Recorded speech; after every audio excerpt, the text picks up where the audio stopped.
We are live.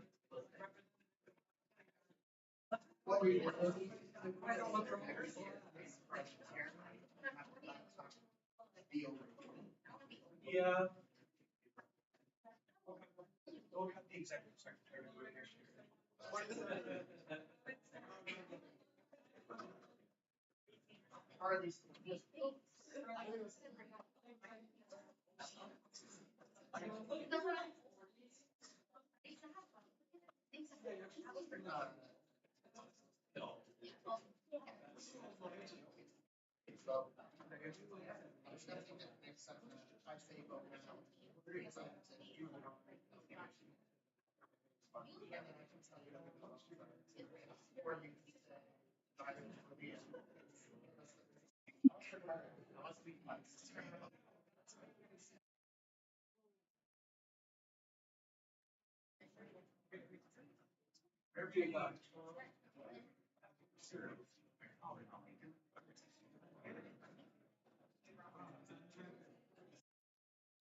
I call to order the April 21st meeting of the student government.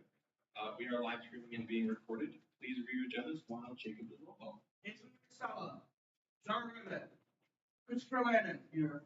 Elijah Baez, here.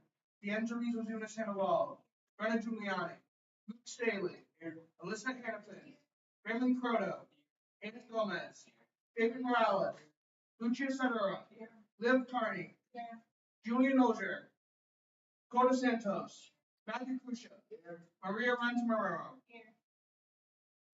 Are there any corrections to the minutes from April 7th? Seeing none, the minutes are approved. And now for your president's report, Justin Moore.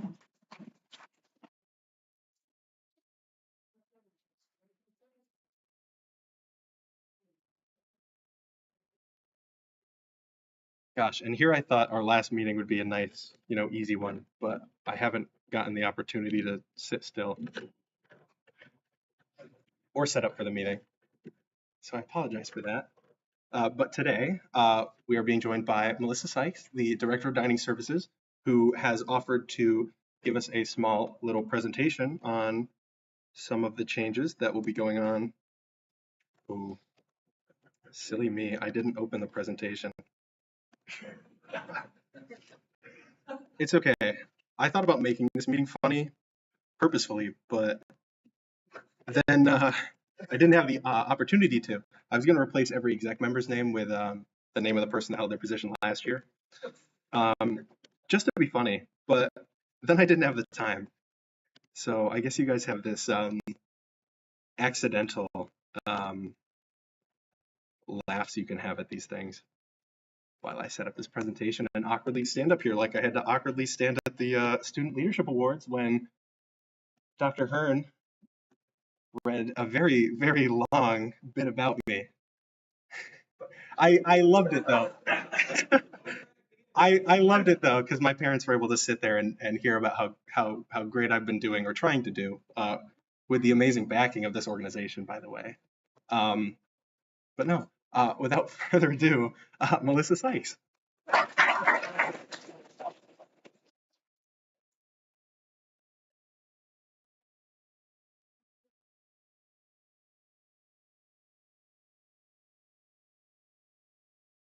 Oh, see, now I see it on there, but I can't find it on here to change. So thanks.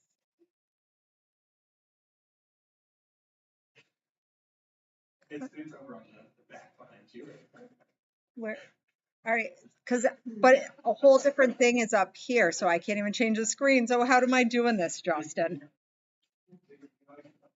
You want to be my lovely assistant? All right. So I'll get to the meat of it so far.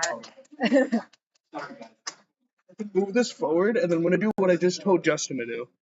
Okay. Watch this. Now it's on there. Now you can hit the arrows.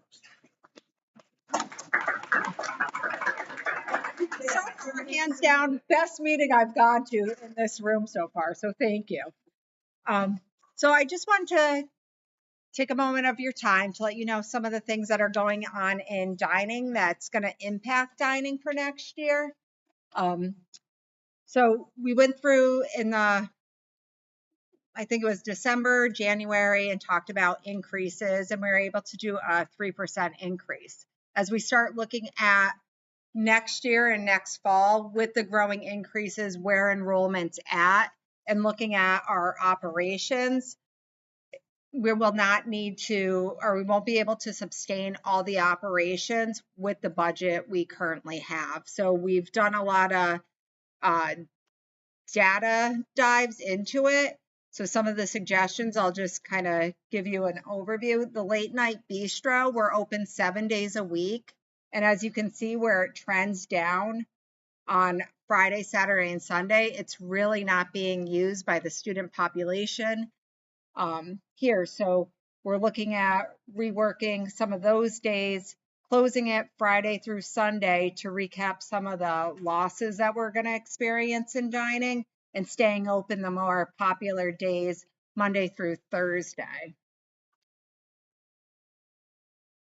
Just kind of where we're at with hours and the changes that, we would like to make for next year. Marketplace, again, the transactions where we see weekends are obviously slower, but not looking at doing too much with those hours, except on the really slow times like Saturday, Sunday, pushing it back to an 11 a.m. start instead of a 9 a.m. And then Friday night, leaving it open to 11, and that would offset the bistro being closed that night. So everybody would still have an operation open. And then Monday through Thursday, moving to a 9 to 9. And that's just based on the student usage and the data that we're pulling, looking at the hours of operation. And then this is the big one. Bistro and Owl have very similar menus. And then with adding the meal swipes and the popularity over at Owl, we're looking at taking the bistro offline for 1 year and revisiting it in the fall or before the fall of the 2018 semester, or 2018, I'm going back in time, 2028 semester. We're just looking at the amount of students that are not using that space. Everybody seems to be going to Owl. Over the summer, we would relook at the menus at Owls, bring a lot of the fan favorites over there. In the DC, offer a rice bowl every single day within the dining program. So we would keep all those favorites, just kind of restructuring where they are on campus. And then this is the financial impact that it would have for the better for dining, which would have been almost 2% a raise if we kept it for meal plans to keep those operations. But by trimming just some of the operations that aren't really being used to its full capacity, we're able to save this and balance the budget for next year and not have to push a cost on. And this would just be a 1 year and then revisit where we are with enrollment, inflation, and where basically the economy is going. It's not popular choices. It's not the easiest choices to have to take anything away, but looking at, again, the use and the cost and not having to put it on the backs of students is what we're trying to balance out. And it's nothing permanent, just something that we would revisit come this time next year as well. I know you guys probably have a lot of questions, especially, for those of you graduating who have used these operations, that the bistro has become a second home, especially. My heart breaks for you because I know that's such a great little spot, but I just want to assure you we will revamp and not let the bistro go away. We will be working those popular items into other places on campus. Questions? Are there any questions? Just a clarifying question, will just to clarify, student dining costs will still rise roughly 3% with the closing of the bistro? Yeah, we're falling short about 2% in our budget moving forward for next year. Any further? Just more clarification. So the late night bistro is still going to be except for Friday, Saturday, Sunday. But then next year, of course, the breakfast and lunch times that we currently have at the bistro are going to be closed. Yeah. Yes. Hi, Melissa. Thank you for Hi. coming down. I think this was a very insightful presentation. I just wanted to ask, obviously we have the dining committee. I'm sure these changes were brought to their attention first. But I'm hoping that, hopefully this is something that at least some students within the general population were informed of. And if, not, I'm sort of concerned for nursing majors, education majors who sort of use the bistro, especially in the spring semester before they go off to practicum and clinicals at 7 a.m. and then use it 4 o'clock right before it closes to get food because whether Owl Cafe is not open or whether the DC is still starting to put stuff out. So I just worry for them, and I just would just ask, is there any way that maybe Owl Cafe is still maybe gonna extend their hours on certain days, or just try to, is there any way, I guess, was there just any polling of students done within the general population, especially students who have off-campus commitments who rely on sort of just like the getting up early? So I'll be honest, we have not polled, and this is just, again, what's presented. It's, set in stone, and bringing it here first, with a larger committee, I thought was best before we went straight to like just food committee, because mostly everybody that's in student senate is also on food committee. So I wanted to bring it here with a wider audience to hear everybody's feedback. And then, there's a lot of details, Chris, I'll be honest, as we're just starting to work through the process and, of what's going where, what other hours may change to accommodate. It's all going to be worked out, and I'm going to be completely upfront and transparent. That's why when Justin said this was the last meeting, it was very important for me to be here and get this information out ahead of time instead of people hearing rumblings over the summer, coming back in the fall and being completely blindsided. That's not what I like to do. I wanted to get it out to everybody as soon as I could. And again, more information to follow. I'll keep, obviously, this committee aware of every step of the way. Any further? Please stand. Oh. Hi, so with the rice bowls being moved to like the DC, would that still be a grab and go option, or would that only be a sit down?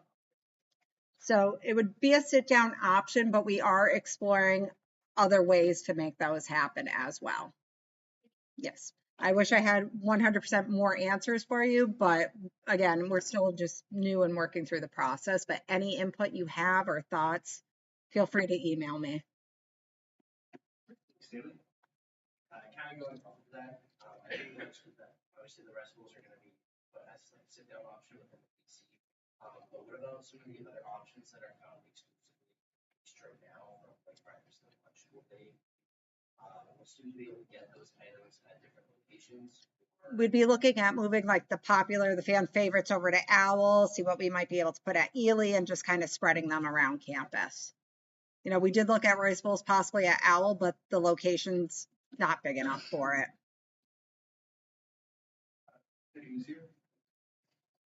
I was just wondering where the total projected savings were planning on being distributed. Into dining's budget, where it's already having the shortfall.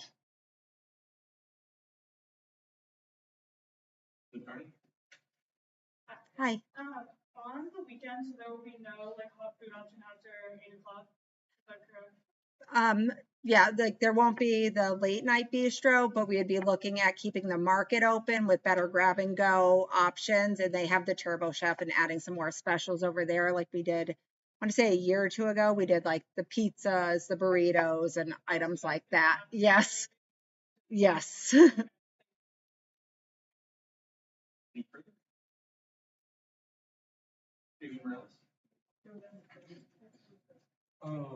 So as an art student with like 5-hour back-to-back 2.5-hour studio classes, that's not uncommon for art students. The bistro during the day, I know, is something that is a very available option for students that just need to grab something quickly on that side of campus versus the cafe with some kids. So I was wondering, adding on to what was going to say, if there are going to be more options for more grab and go food items in the DC. I know that there's difficulty with just adding, disposable containers in PC and what that does, for food costs. But even if it's something like, food wrappers for breakfast sandwiches or, putting rice bowls in disposable containers rather than just giving people disposable containers. Just looking at options like that, to facilitate, travel adoptions,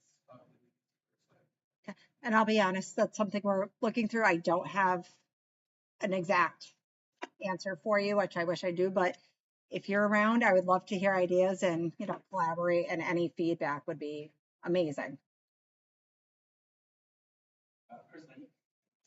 Hi again. Hi. I know one thing we talked about a lot in my time with dining committee that I advocated for was making sure there's a meal swipe option at every location. I think one thing that would give me and a lot of people in this room reassurance is that if that meal swipe option with the bistro going away, and for the year, not forever, hopefully at least, and late night, transitioning only to 4 nights a week. And I know I usually get to see the Caesar salads, at the meal swipe there at night. But is there going to still be a meal swipe option at every campus location? Yes, we're not taking that away. Yeah. Thank you. And we're actually looking at changing it instead of one per meal period.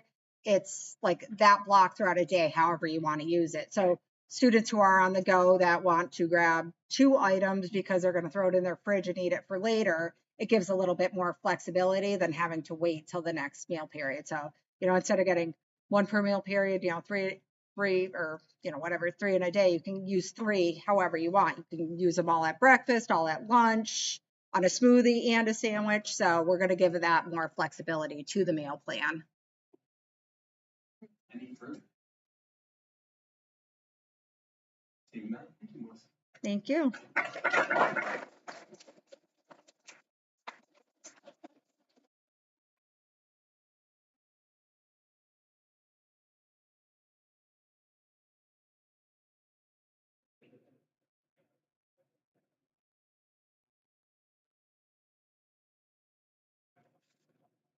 All right, guys, I won't even lie. I don't even have a report written today, so I told Jacob I would transcribe it myself, so he doesn't have to do that. You guys can laugh. It's okay. It's okay. I'm not. It's not gonna hurt my feelings. First, I just want to start off with, obviously, this is our last meeting. Very sad. For some of us, this is the last meeting of our 4 years being on SGA, so some of us might be happier than others, but it's still sad. I know Matt is so happy to get rid of me. Sorry, I clicked something. I don't want to close Dr. Hearn's presentation. That would be sad. I'm sad, Justin. Me too. No, but in all seriousness, I want to thank each and every one of you, from my amazing executive council to this fantastic Senate we've had all year. None of the work I have done or we have done as an organization would be possible without the contributions of all of you, especially helping us staff the events that we put on, whether it's tabling with Melissa or Lorraine, or it's going to an accepted student stay with Matt Krusha. Because he's the only person who's gone to most of them. Not even exec has been to most of them. So that just shows how much work you guys actually do. This is supposed to be me being sappy to you guys. Come on. But no, seriously, you guys have done a lot of amazing work, and I'm super proud of all of the things we've accomplished.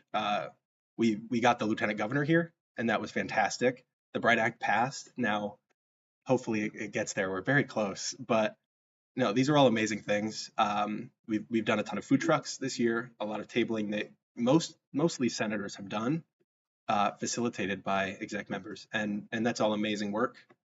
Another amazing owl ball with tons of fantastic pictures. You guys all looked amazing, and I appreciate those who went. And even the small things, showing up to the meetings, that's amazing. Asking questions like all of you did today. That's the most questions we've gotten at any SGA meeting, believe it or not, especially the ones for the fees and all that. We didn't get that many questions, which usually that's the big one because they're making you guys pay more money. I don't really have any stake in that. I'm done. I'm sorry. It's easier to make things funny than make them sad. But truly, thank you all. Thank you to our amazing advisors and friends who have sat here, and for some of them, not missed a meeting all semester. A round of applause. I mean,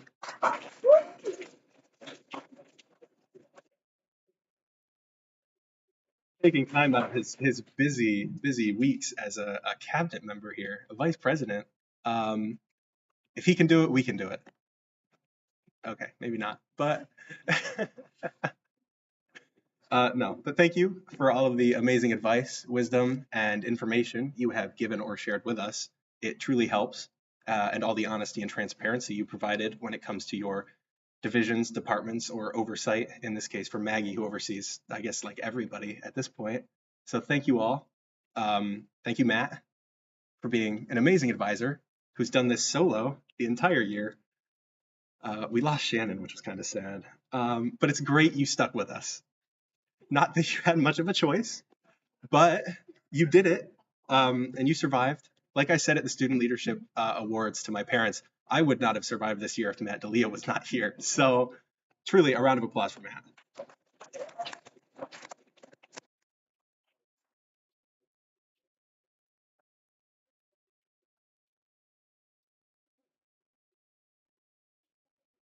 You should all see the look on his face when I walk in his office randomly during the day.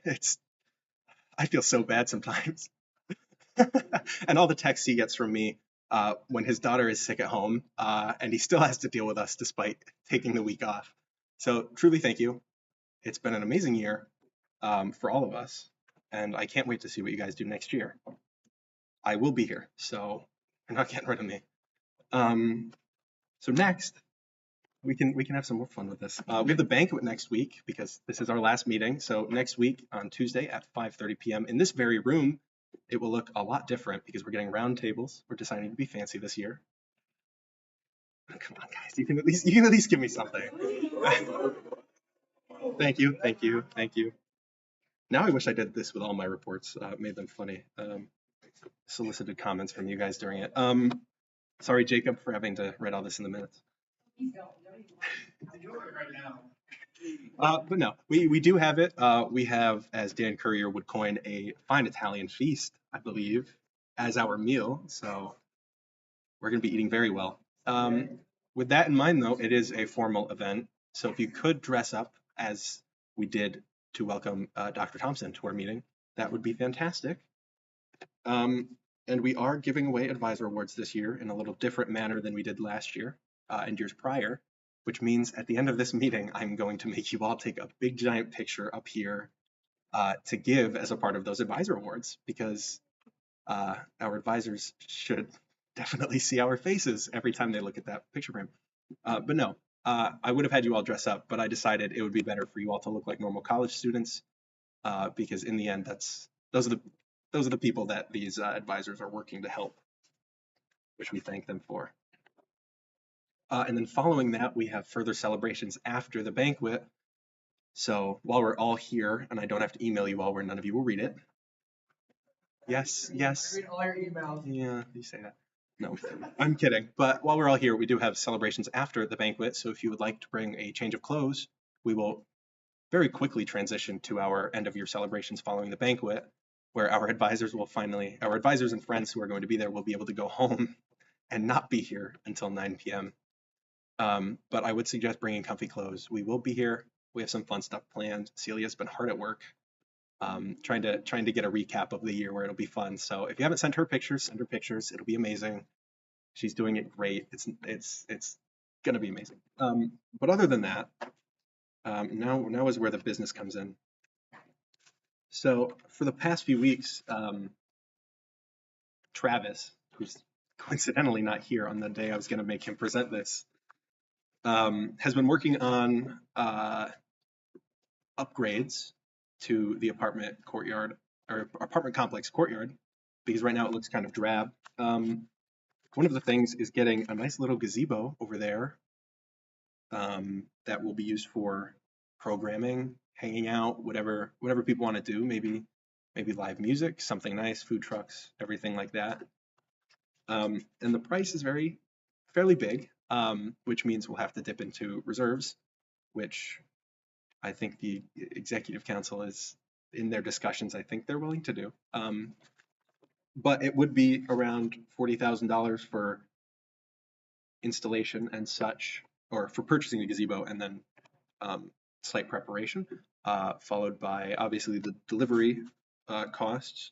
So we're kind of estimating that it would be probably like 50 to 60,000, Matt, for this project. And I know it probably seems like something crazy and outlandish because it is a lot of money, but this is upgrading and enhancing an amazing space on our campus that is underutilized and kind of underkept. I know for those of you that live in Dickinson Center, the apartments, or have been over that way, kind of boring. There's not a lot of people doing anything over there other than doing their laundry or walking across the courtyard to do their laundry, rather. But this, I can pass it around. I do sadly only have one copy because that's all Travis gave me.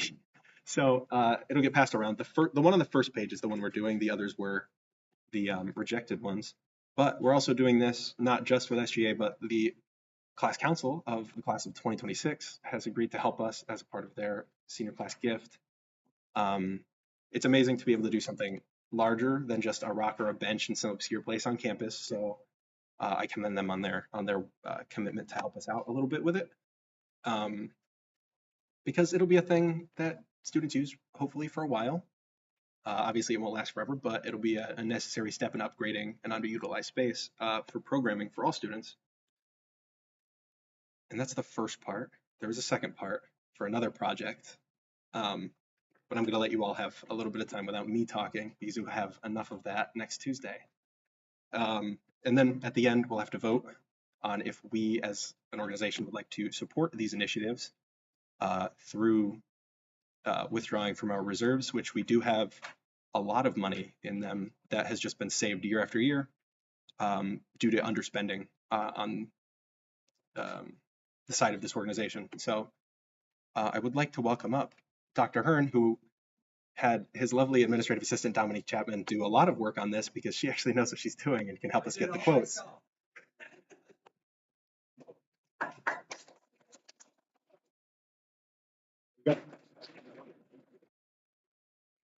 Thank you very much. And I do want to echo what Justin said. You guys as a student organization have been phenomenal. It's no small feat to get the lieutenant governor here and get major legislation passed and have your voice heard all the way on Beacon Hill, not to mention the events and the changes in your constitution. So on behalf of the president, certainly myself and the cabinet, thank you for stepping into a leadership role. The world needs fewer titles and more leaders, and you guys are all about that. So I'm very grateful to each of you and to the organization. Thank you for that, and particularly for Justin's leadership over these last several years that he's been on the e-board. It's been a challenging couple of years, and I'm grateful for his leadership. Now, about the reserves, maybe a show of hands. How many people have an understanding of what is meant by reserves? Good. You have a significant amount of resource that didn't come from you, but came from those who came before you. So there's an opportunity for us to think about this as sort of a legacy initiative for SGA. So for decades, students have been participating with their activity fee, and those dollars haven't been utilized for their experience. And as a result, just rolled over year after year. And all of a sudden, we're looking at a significant amount of reserves that SGA is sitting on and has been sitting on for years. So Justin talked about one proposal. I'm here to talk about the other. And then I think collectively you're going to make a decision with regard to that. So I'm happy to talk to you about what Dominique Chapman and I call the letter project, which I started discussing with Nick Smith 3 years ago when he was in your when he was president of SGA. This comes from my experience on 7 different campuses, where most of those campuses have an opportunity to really think about landmark buildings or signature construction on their campus. When I first came to Westfield, I looked for that space, and we really don't have that, right? We have a university seal of a building that exists in a different town 188 years ago, right? That's the Berry building. Is it on the front of this podium? Yeah. We have the Globe, but it doesn't necessarily speak to who we are. And what I've seen is seniors taking pictures around campus and not really getting a sense of the brand and who we are and so on and so forth. So you've heard me talk about the brand. This is an opportunity I think that you should consider investing in, that becomes part of your legacy and also pays tribute to the students who came 10 and 20 years ago whose money is still sitting aside waiting for some substantive sort of action to take place. And what we've come up with is this: large letters, WSU, that we're going to put on campus. And I'll tell you where.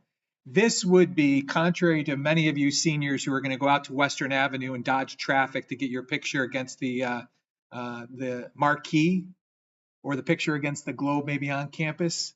To every visitor who might come to campus and get a sweatshirt in the bookstore, they'd have their opportunity to be right here and be a part of this new facade. Okay?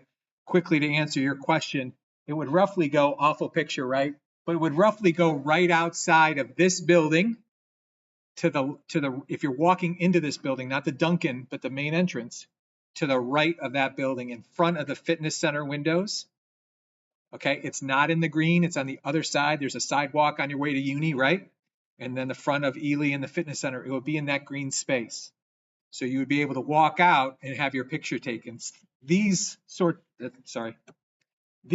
of illustrations in big letters are familiar on other campuses. Okay, you may have seen them on other campuses, but it gives us something internal to campus for us to collectively gather around and take pictures or program around, or whatever the case might be. So we've been working on this project for a while. There are several different iterations of this. Let me show you a couple. They have different costs associated with them based on the size. Okay, and with these just go down in size and so on. But what I'd like you to look at is really this, really being built right outside the campus center, right? Does everyone understand the location I'm talking about? So when I mentioned this to the executive team about a month ago, they said, please don't put it in the green. It's not in the green, right? It's to the right of the building as you approach. So I'd ask SGA to consider this project. There's 3 different iterations that run roughly between, at its highest point, $84,000, and a more realistic 56 is the middle. We could go smaller and do $33,000 project. There are additional costs that go with these estimates that, as far as I'm concerned, the university should own and you shouldn't. So when we talk about we have to build a massive concrete platform for this to sit on. I'd like to see lighting for this so it's illuminated at night. And those should be costs that, as an organization, should you choose to support it, you would say to someone like me, this is our gift. This will have a plaque perhaps that says, on behalf of student government from 1999 to 2026, if that's what you want to reference it. This would be something that we might choose to unveil or have a ribbon cutting this year at alumni weekend, or some place where you could come back at your alumni weekends and take that celebratory class picture, or whatever the case might be. But I think, to be honest, I love this project for a lot of different reasons, but I love that it speaks to the brand and who you are, who we are as a community. But this should be something, if it really takes shape, that student government should vote upon, and you guys should decide if this is the worthwhile use of your funds and what's in reserves, not out of operating, but out of reserves. So similar to the gazebo project, this is project number 2, and I'd ask you to, what I'm asking for is provisional approval for roughly $60,000 from your reserves to pay for this project. What would happen is, if you chose to approve this and support this project, we would advance with what's called an RFP process, where we go out and we have to solicit varying bids from different companies. These estimates are from just one company. It might be a smaller number, but what I would say is it can't be a bigger number based on your provisional approval of that $60,000.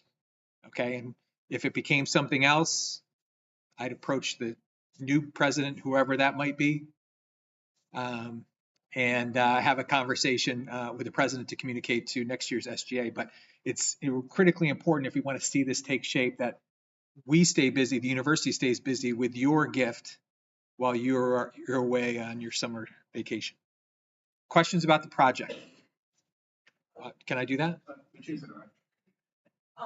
this might be kind of a dumb question, but in the one that you showed first with the Westfield State University at the bottom, Is that factored into the other pictures and it's just not shown? Correct.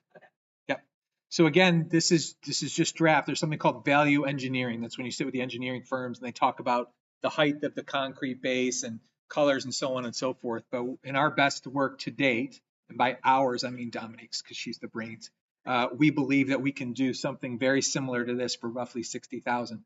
Sitting on a platform that the university would be responsible for. The university would be responsible for a sidewalk to this space for accessibility reasons, the lighting, the continued maintenance, all of those sorts of things. Yours would be a one-time gift.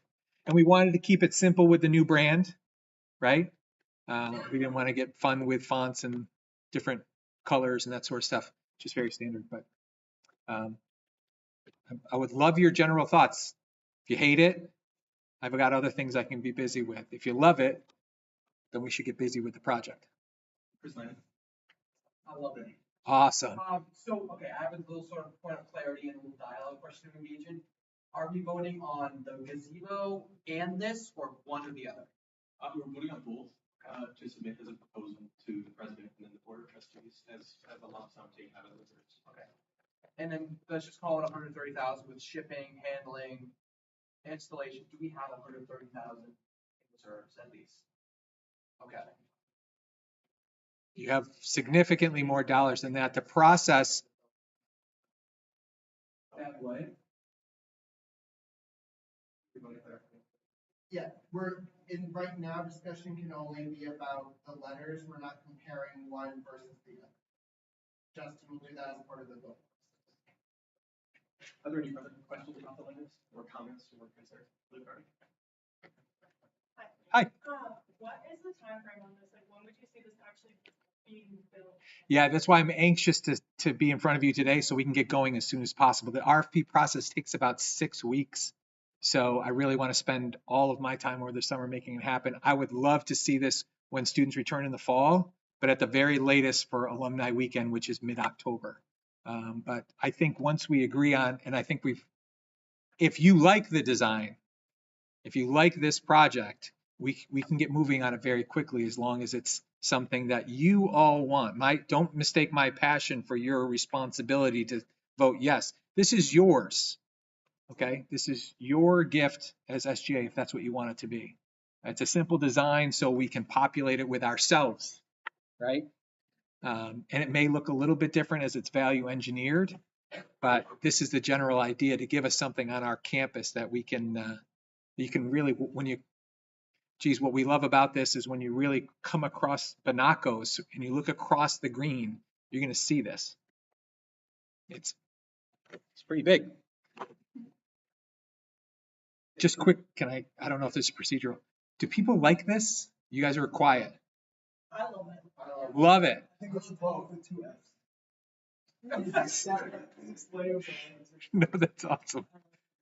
I'm happy to stay for any more questions, but there's other business to. Luke Staley. I just also wanted to say that I really do like it, and I feel like that is also, as you said earlier, it's something that's been missing from this campus. As I've gone to like other colleges on tours before I came here, there was always a place to take a photo, but by having this, we would have our place. I think that would be perfect. Especially talking as a tour guide, it would be a great point out for us as well, just to show that students have a voice here. And you and the executive really care about the student voices, and that's why you're here today. So I think this is a great project. Thank you. Thank you. I think there's great opportunities. I mean, your picture that you're speaking of that you'll do here would be out there. Your graduation pictures that you'll do will be there. It becomes a landmark that we arguably don't have. By arguably, I'm saying I don't think we have it. You could argue otherwise.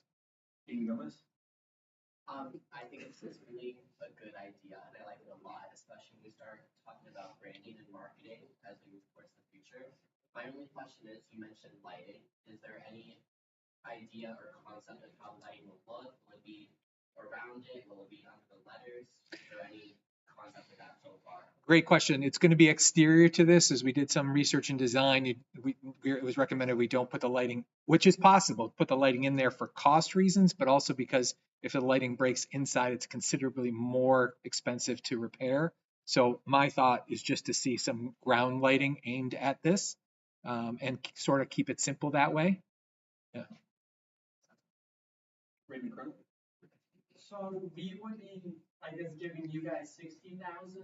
How much total would a university be putting towards this with the base, the lighting, and all of that? I think it's probably about a $20,000 appropriation on top of that.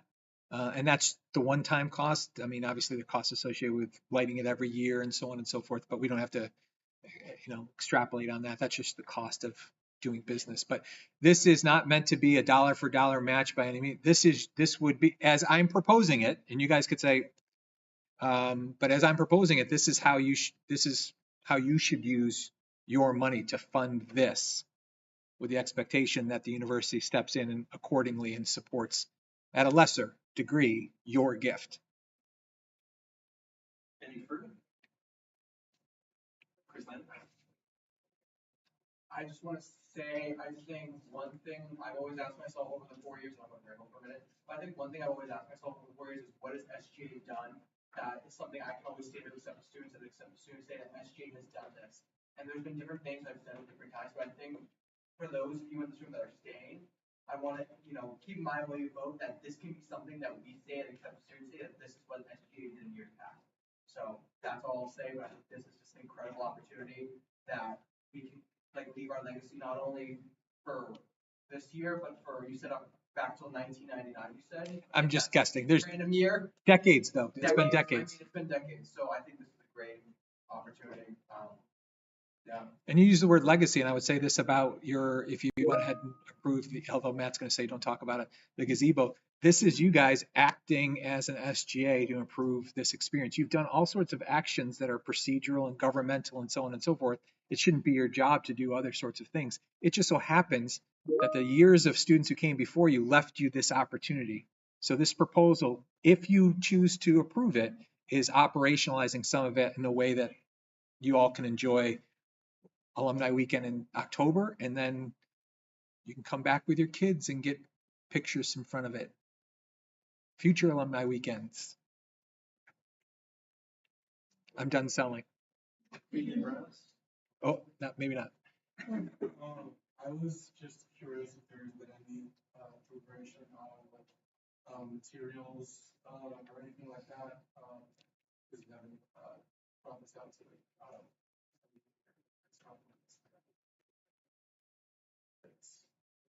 You can't see that.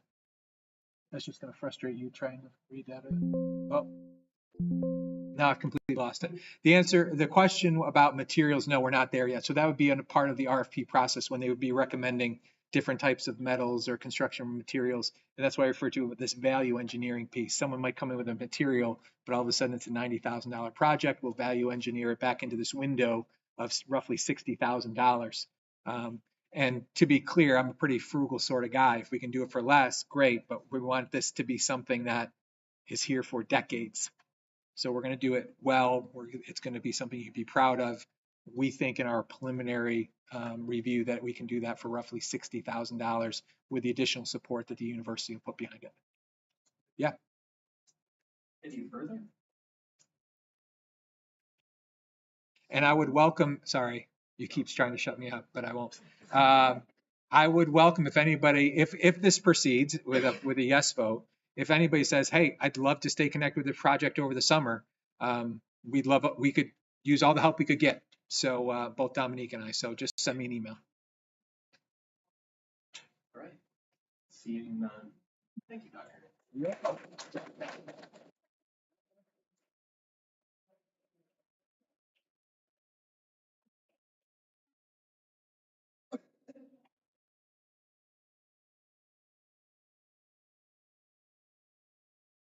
Jacob Constant.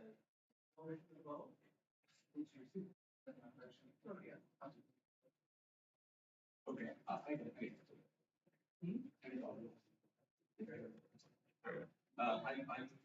accept the proposal to request $120,000 from the reserves for the LD project. Second.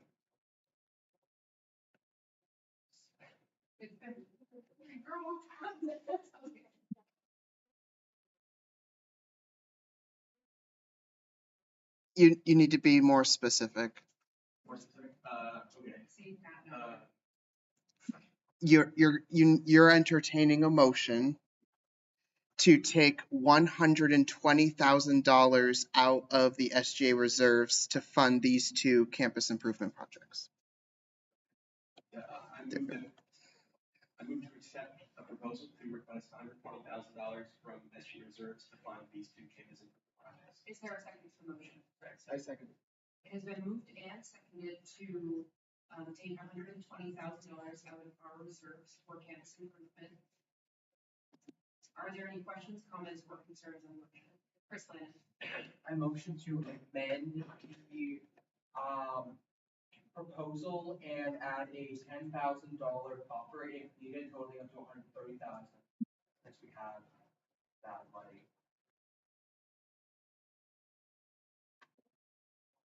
Thanks, Mike.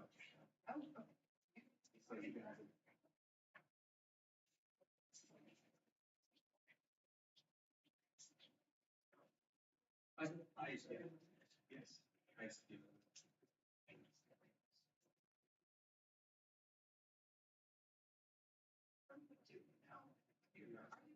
Further questions, comments, or concerns? Oh my gosh, Raymond Cronin. How much money do we have? Without checking my balance sheet, I can say it is approximately $400,000. Just more. I just have a comment. And if we don't spend all 130,000, that's not a bad thing. That'll just. I just want to point that out. We can really $110,000, which that is unspent. We'll go back. It is nice to have that little buffer just in case, but with universities as well, I think we might be awesome. Are there any further questions, comments, or concerns? Seeing none. Okay, it's time to vote. No, it's not. It froze for a sec. Don't worry, we'll figure out the process for next year. And after having sense for the bubble.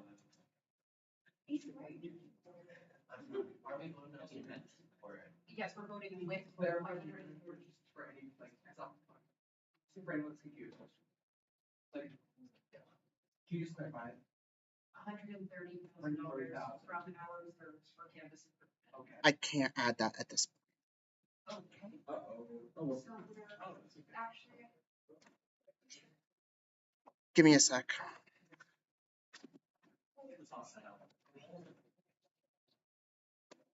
Then again.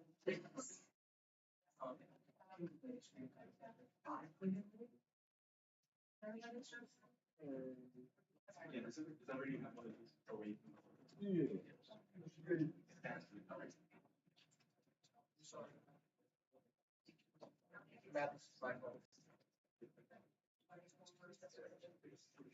Everybody nervous? Everybody excited? Oh, Raymond, brother. That's because you don't have seating. That's because you don't have seating. Not that I can see for a lot. I can't imagine here. Yeah, I don't think everybody should be. I can imagine if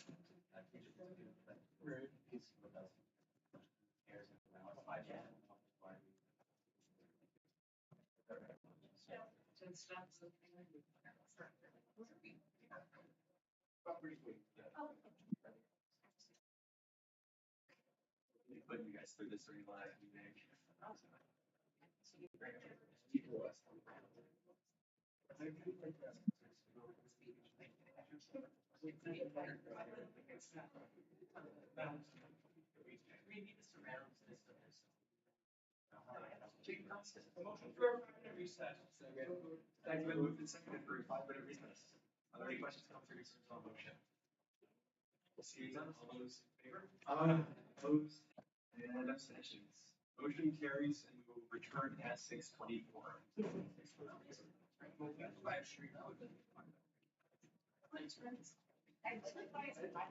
Sorry. We need the live stream.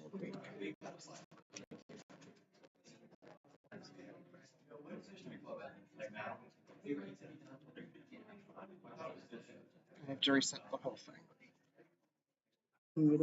Yes. Hold on.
All right, let's get this going. Sorry,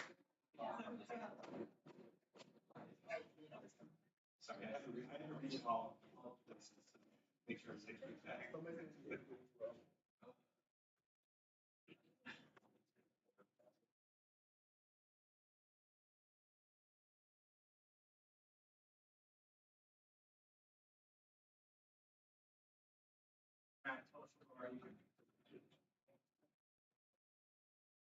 The vote is open. Now we're voting on, proposing to take $130,000 out of the reserves, to fund 2 campus improvement projects.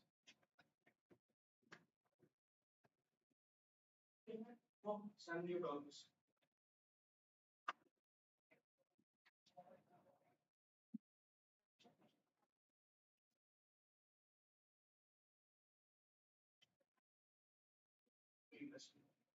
Number 9.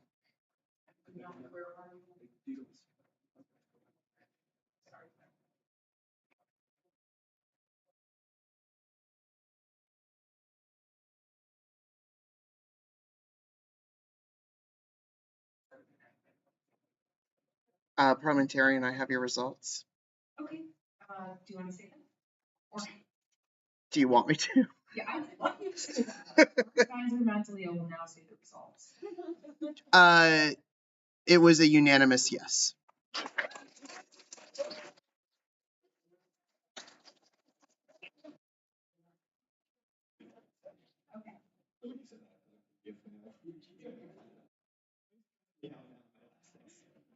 My job. What do you do to me all the time? So motion.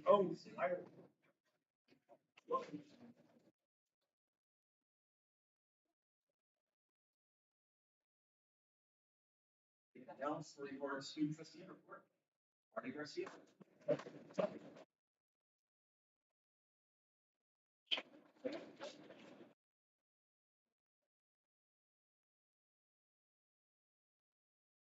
Yeah, I'll be looking forward to see that 130,000 proposal come across the board meeting. So if there's anything that I can do meaningful in my outgoing term, it's that. So let's get this going.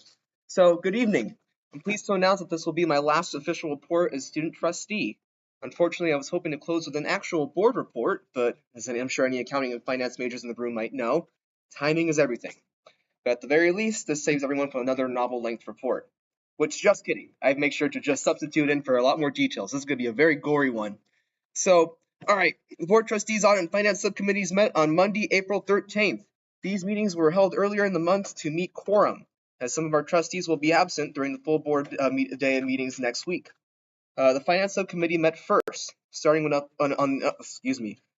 update from the university's investment advisory firm, the Fund Evaluation Group, on performance for invested areas, assets in the oh my gosh, I can't speak today. Sorry, it was an event earlier today. That took all the energy. So the Fund Evaluation Group on performance for invested assets in the market. As you might recall, the institution holds a diverse investment portfolio through several different indexes, such as the S&P 500. Per the last decision to reallocate assets along public equity, public fixed income, and cash and equivalents, the mixture was rebalanced on March 2nd to reflect a phasing out of cash and equivalents, while public equity and fixed income see higher allocation targets. This move was based on a recommendation by the group for the institution to exercise its financial position to leverage further returns. All things considered, the university still maintains a conservative approach to market investment. A standard institution's portfolio would encompass both public and private investments, but also asset classes such as real estate, natural resources, hedge funds, etc. Though these classes pose higher risk when it comes to potential losses, they can also likewise yield incredible returns that can translate into meaningful revenue for the institution to supplement operational costs. However, given global events, it was also discussed how geopolitical matters relating to the war in Iran would impact investment performance. Wholesale uncertainty in government policy has fueled erratic behavior in the market. The surge in oil prices alone risks a cascading effect as a matter of controlling input costs.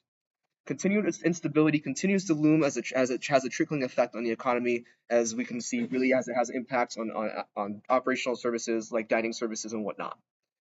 Similarly, outlook on the midterms was another point of discussion. Results that swing either way can have impacts on the market. It was noted, though, that there's no party preference with how returns are influenced. Midterm elections typically yield lower returns than normal election cycles. This is attributable to uncertainty that comes from electoral and congressional politics.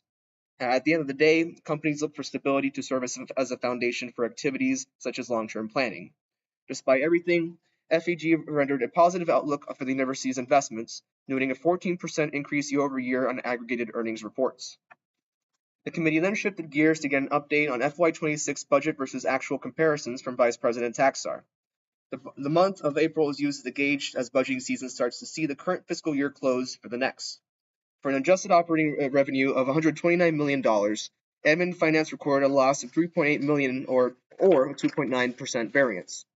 Loss of revenue came from lower enrollment, affecting both academic and student affairs operations. Revenue is budgeted for 2,949 students. The actual was 2,912, a loss of 37 students. On the expense side, spending was also higher year to date, by 71% versus the target of 67% for an annual budget. Uncertainty in recurring expenses, such as departmental operations, have had an impact on projections.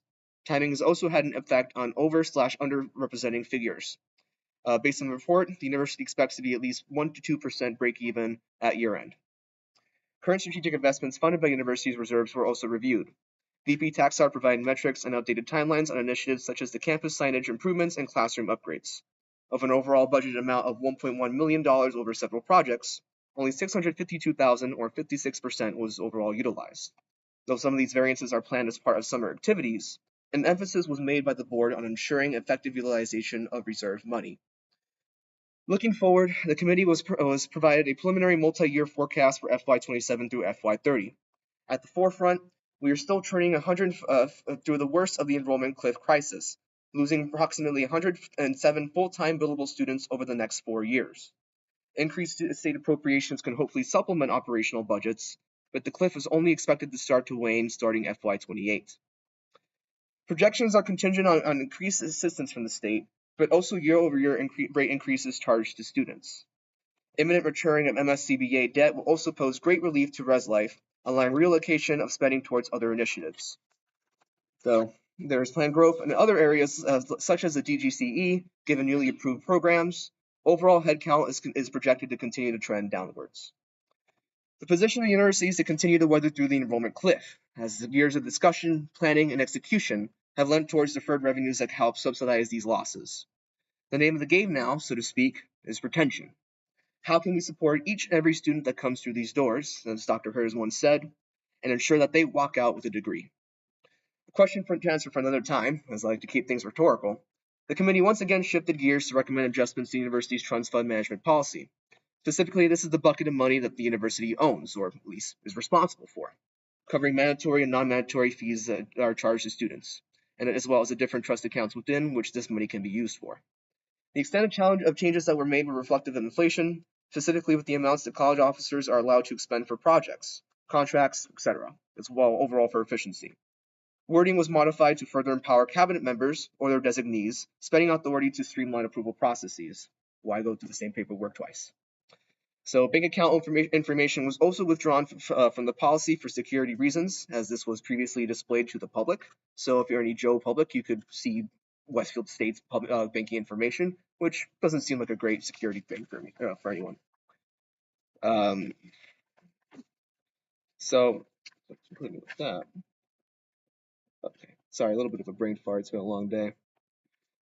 Okay, and so now lastly, a preliminary capital budget was presented to the committee, encompassing several deferred maintenance repairs as part of required matching contribution to DCAM. These projects include the water main replacement project, replacement of the boilers in Horace Mann, and repair/improvements to roads and sidewalks across campus. Phase 2 of the Woodward Field house lighting project is also proceeding to replace obsolete and failing lighting fixtures. The total preliminary capital budget for the year is $1.4 million, though actuals will be reviewed in the June board meeting. After a thoroughly packed finance committee meeting, the audit committee then met to prepare for the auditing of the FY26 budget. Witham Smith & Brown PC was selected as the external auditor with the 3-year statewide contract. This vendor has done audits for the institution in the past, so a familiar face for years to come is always welcome. So that concludes the audit committee, and likewise will conclude my report. Just as a friendly reminder, the next full board of trustees meeting is April 28th, we started around 10:30. Full board meeting starts at 3. So as always, we always welcome participants and any kind of feedback during our proceedings. So I'll conclude my report. Thanks.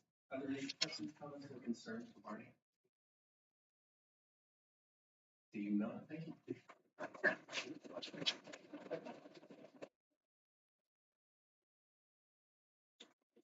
right, and all the changes to the agenda, we will be skipping on to the regulations committee report, and that will follow with the new business.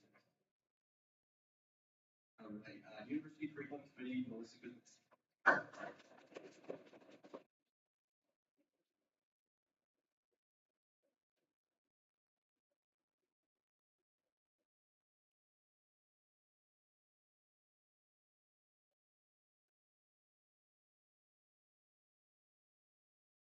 University Curriculum Committee met on Friday, April 17th at 1:40 p.m. We started by discussing a few health science courses: Health Science 201, Human Assessment; Health Science 250, Medical Ethics; 350, Research Methods of Evidence-Based Practice; 380, Public Health Intervention are all 3-credit courses. They have 1 prereq being added. Minor revision, the motion passed. Health Science 4XX, Pharmacy Technology is a new course, 3 credits. This helps prepare for the pharmacy tech test. The motion passed. On to Art 420, 3 to 6 credits, now WISE included. Minor revision, motion passed.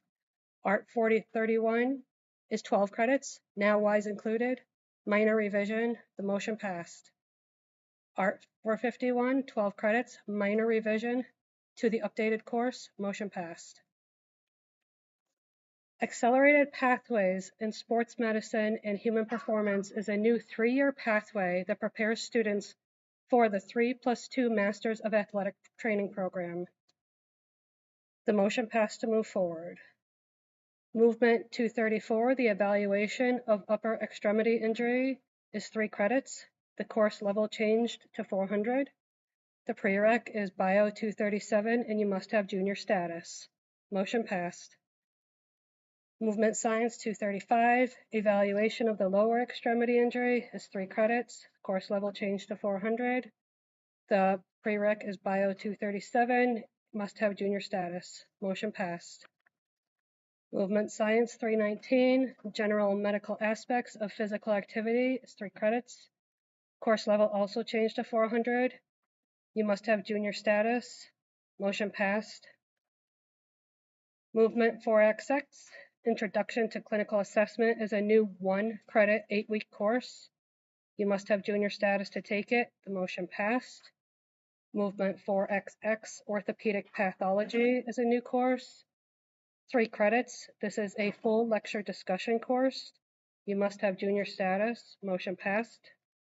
Movement 4XX, Pharmacology in Sports Medicine, which is another new course. 3 credits. The prerequisites are Bio 237, 239, must have junior status, and must have completed 4 credits of chemistry. The motion to move forward passed. Movement 4XX, Protective Equipment and Materials is a new course. 1 credit, 8 weeks. This is a fully skill-based course. You must have junior status. Motion passed. Movement 4XX, Therapeutic Intervention is a new course. 3 credits, lecture discussion-based course. Motion passed. Finally, Movement 114, Fitness and Walking. Movement 124, Basketball. Movement 152, Golf 1. Movement 173, Initiative Games and Ropes. Movement 180, Rock Climbing. Movement 190 is the First Aid and Emergency are all now WISE inclusive. Revisions to accurately reflect the learning content and outcomes. The motion passed. Thank you.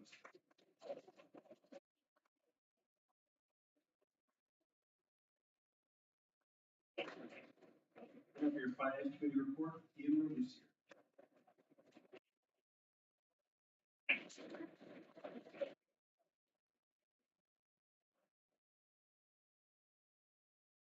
Hello, my fellow owls. I hope you're all happy to be here at our last SGA meeting of the year. I've only been a part of this group for a short time, but I can already tell that we are going to miss the seniors, which are graduating. They've been such a good part of this and have done such a great job. Shout out to them. Anyways, I just have a few proposals that I got to get through for y'all. To start off, we have the APISU who's looking for $76.47 to get some skincare testers, face masks, and spa headbands, and a demonstration to also represent the difference between Korean beauty and Japanese beauty. Yeah, and so informal, but a motion to this has already been accepted by Finance Committee, and now I have a motion to approve pending funds are still required. Is that how it works? Because the event is past date, like we've already passed the thing. Am I doing this right, Matt? I'm clearly not. You're doing great. You're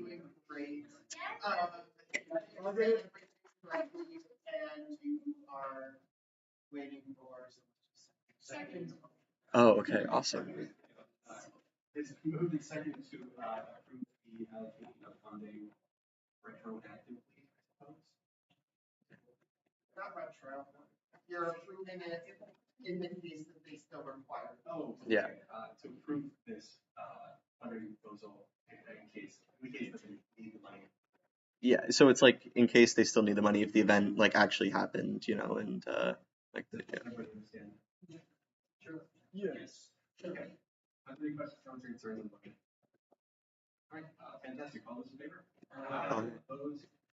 And abstentions? Motion carries. Wonderful. All right.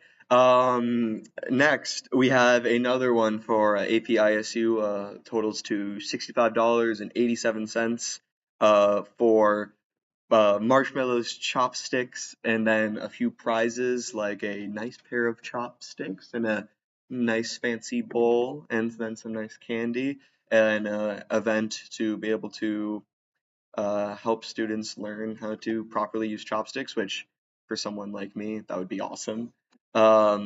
This would be happening on the 27th and has been approved by the Finance Committee. So motion to approve the Finance Committee's proposal. Second. It has been moved and seconded What? to. What? Oh. Is there any discussion? According to your constitution, you cannot fund prizes. Well, ain't that a thing? Well, I guess we can.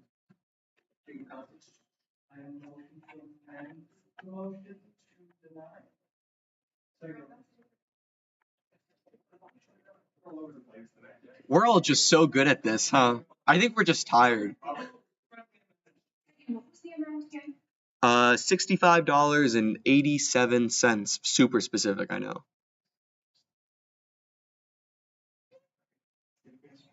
Breaking down, is all of that prices? No. So they're asking for chopsticks and marshmallows like for the event, and I don't know what it is going to be specifically, but I believe it's some kind of contest to who can hold it the best for the longest, and then there would be a very nice pair of chopsticks and like a nice bowl, and then like some candy for like prizes, like depending on how well you do. So yeah, I think according to our constitution, that would actually be not allowed, which according to Matt. So, oopsies. Well, according to our constitution. Due to the fact that we don't have that specific information, so I would just say let's just deny the whole post. If we don't have information, there's not enough time. Yeah, so we're at the end of our year where like we can do much, and I think that without that clarification and without being able to like have time to circle back to them and come back to y'all, then I think it would just have to be something like that, yeah. So You can approve all but 13.99 because they broke it down on their. I Motion to amend to make it everything but $13.99. seconded.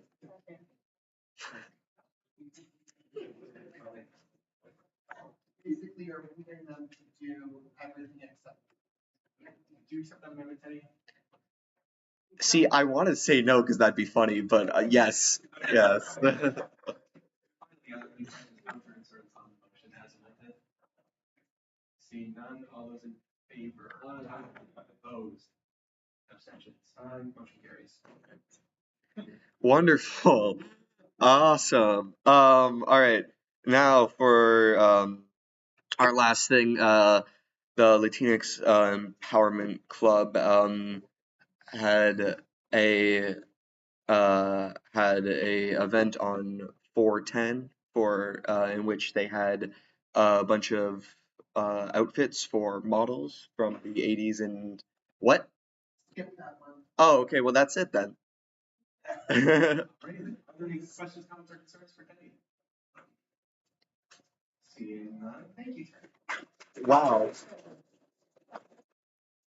Such a fun time we had today.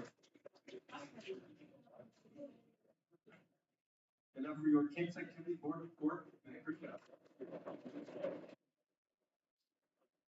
Hey, long time. It's been like a month. Been a long time. So what's up with cab these days? Spring weekend. Feel free to April 23rd, which is Thursday, not this following Thursday. 6 p.m. Res Life is having a Latin next Thursday. That's what I said. This Thursday. Oh, it's the 20th. My bad. I forgot the date. Yikes. Anyway, 21st, 21. This Thursday, 6 p.m. Res Life Latin concert on the Green. Which I believe is on the Green. It's hard to miss. With Alex Torres and his Latin Orchestra and Fusion Mobile Disco. April 24th, Friday. This Friday. Not the following, this one. 6 to 10 on the Green. We got the concert pre-show with Goat Yoga. Inflatable, Baby Goat Yoga. That's me 20 years ago, Baby Goat. Inflatables and all right. So concert pre-show, Baby Goat Yoga, inflatables, like some laser domination thing, which laser tag, true. And then Springo at 8:30 in Scanlon. Yes, last word of the year. I'm announcing as per usual. Guys, who's excited? Who's excited? Oh, I am. All right, so that's Friday. Done. Saturday, April 25th. It's the day. Spring concert. What do we got? You're probably asking. 1 p.m. concert tailgate on the Green, outside of Ely. Popcorn, cotton candy, tie-dye, lawn games, and nutrition first. At 1 p.m. So, 6 o'clock p.m. the concert will be in Woodward for a little pre-show fun with some food trucks, a beer garden, and a photo booth. You can get photos. You can remember the day. Get some photos with your buddies. At 6:30, we have the opener, Carmen Diane at 6:30. What kind of music does Carmen Diane produce, you may be asking? R&B, soul, blues, and country.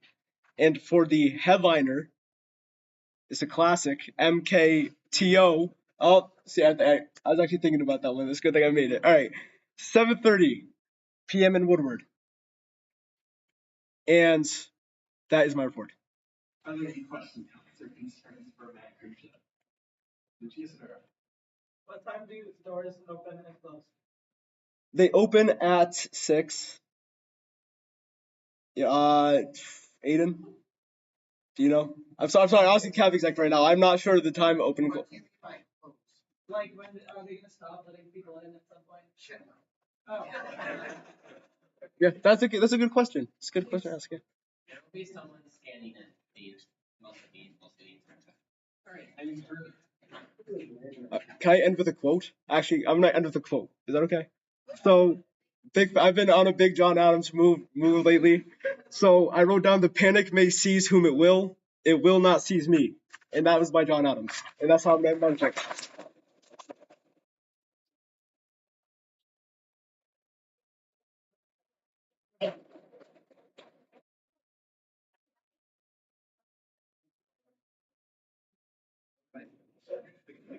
So when they're walking up there, so they feel like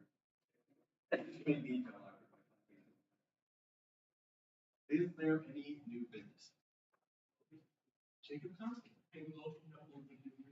For what reason? Review the bylaws. Which ones? Blue key, yeah, the finance bylaws. Thank you. Second, and we move to section. Open new business to review the blue key bylaws and the finance bylaws. Are there any questions, comments, or concerns on the motion? Seeing none, all those in favor? Aye. Opposed? And abstentions. Motion carries.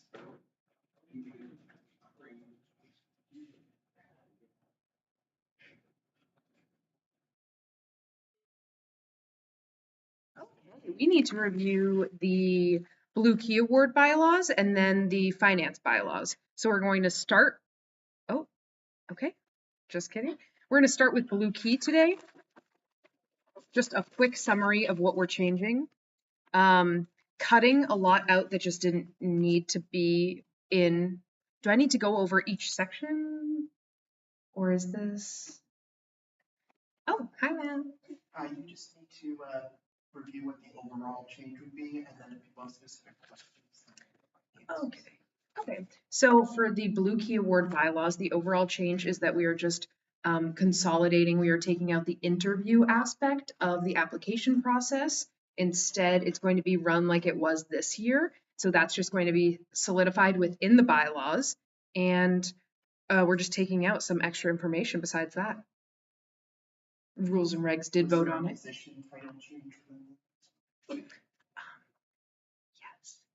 Okay. Vice President of Belonging. Is that what? Yes, it's the Vice President of Belonging. What are we talking about? Lorraine, please.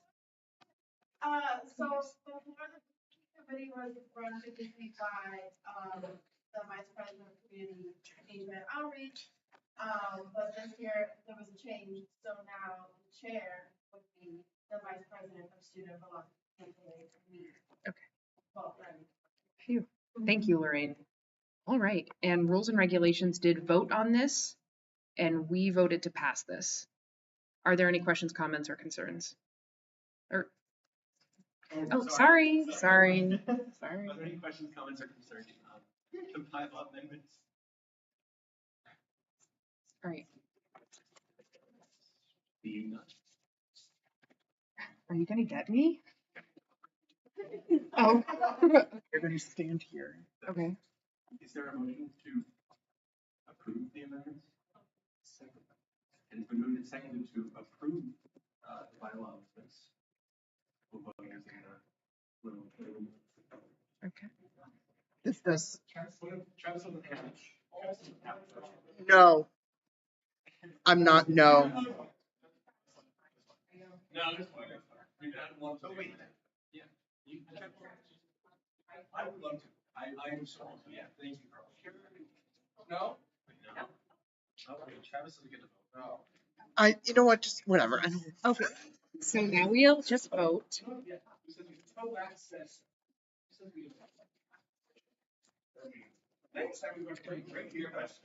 Does someone need to say it requires a 2/3 majority? Oh. You want me to just say it? This vote will require a 2/3 majority in order to be passed. Please vote now. Lock in. Oh. Are these the ones saying no? These numbers say no. What is this from? That's just number 18.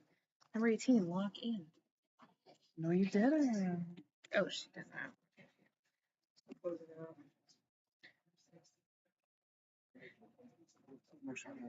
All right, the motion passes. Yay!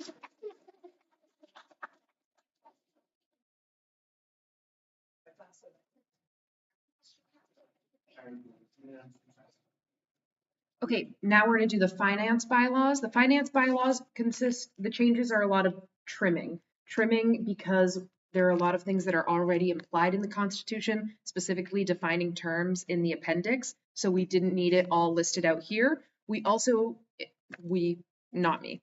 In the new finance bylaws, it also specifies that clubs are going to get $250 each RSO at the beginning of each school year. And they will have the opportunity at the beginning of each school year to request additional funds there instead of having to wait to put in a finance request.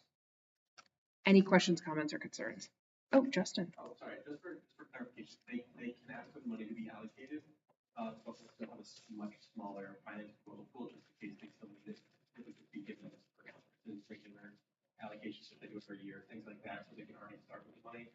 Or, well, I guess it won't be done at the end of the year. They'll be able to have that money readily available without having to wait for our process to go through closer to their event or conference or what have you. Other questions, comments, or concerns? Seeing none. Again, oh, Chris Lannon. I was just gonna ask. Yes, go ahead. I was just gonna ask, I know in years past on finance committee, we would often have a representative from the club come down and speak to us as why, and pitch why they need the money or why they want the money. Is that something that we're gonna have going forward? Because I feel like this year on finance committee, especially with all like, you know, the navigating things and stuff, that was something we did from the get-go. So I feel like when we didn't have the club president or the club treasurer come down, is that something that we should put back in place so because we can hear them and what they have to say, like why they need the money? I don't think it's going to be officially put into the bylaws. It can be recommended. Oh. We're gonna do things the correct way next year. That is all I will say. Okay. And for this vote as well, we need a 2/3 majority, just as a reminder, unless there are any other questions, comments, or concerns. Seeing none? Sorry, are there any other questions, comments, or concerns? Okay, perfect. Seeing none, is there a motion to approve the new finance bylaws? So we've been seconded to approve the new finance bylaws. Okay, the vote is going to open now. Wait. Who's 19? Oh, just kidding. You locked in. Closing the vote. All right, and the finance bylaws were approved. It was passed. Good job, everybody. Is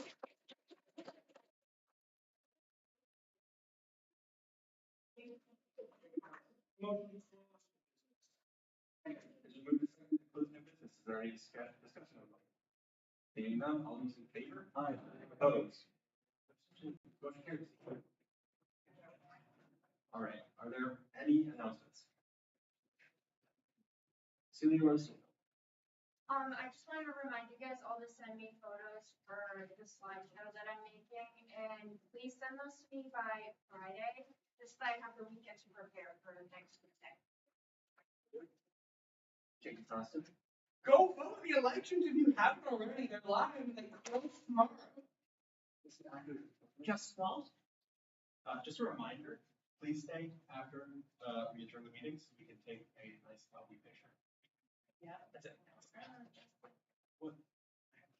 Natalia. Oh gosh, it's fine. I'm used to it. If anyone has any special dietary needs that need to be considered for the banquet next week, please let me know before you leave this meeting so that I can make those accommodations. Any further? Angelise was in a Sandoval. Hi guys, 24 days before commencement.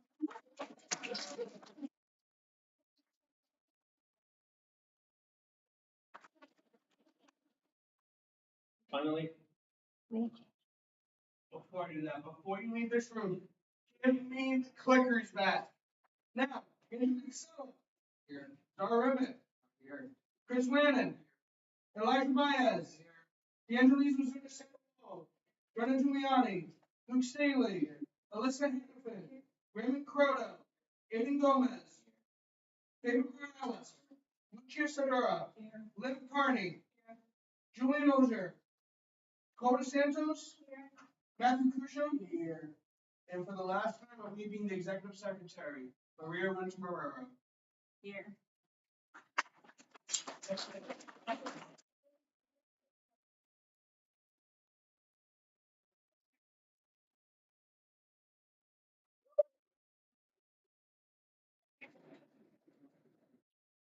All right, and stole my thunder. For my last time as president, there is no additional business. I call to adjourn the April 21st meeting until Tuesday, September 8th, 2026.